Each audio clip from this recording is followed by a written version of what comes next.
Bill 145. Madam Speaker, Veto Bill 145 would provide for a tax refund of $180 million to pay 2009, owed 2008, 2007, and back. Many members of our community are owed refunds for maybe 3 years, the last 3 years. Veto Bill 145 will pay a lot of our people their tax refund.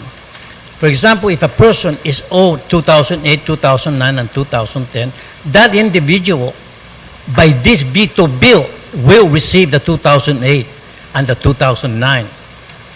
The 2010, we will consider immediately comes January.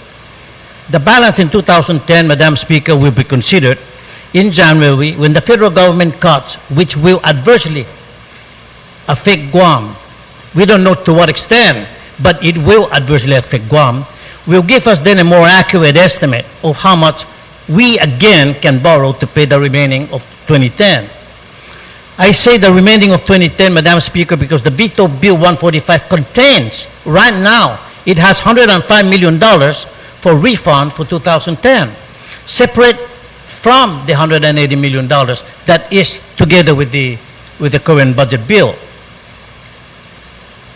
Veto Bill 145 is a bill, Madam Speaker, that is reasonable, that is prudent, and that is safe, considering the uncertainties of the economy and the looming federal government cuts.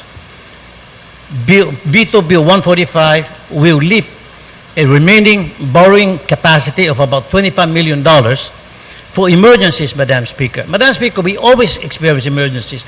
This morning, that is an emergency. Perhaps there would be more serious emergency. Any borrowing amount in excess of $20 million, Madam Speaker, will place this government at the mercy of a miracle. And that is how what is going to happen. We cannot rely on miracle if we can manage it at this point and pass this bill by override, which is reasonable and which is safe. We can still come back again, like I said, and consider the remaining, which is not a long wait. It's 4 months from now. By that point, we would then determine how much more of the balance we can again set up to borrow.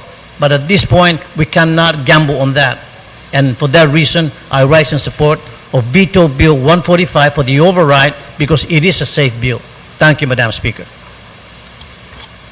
You're welcome, Senator Palacios. Are there any other speakers?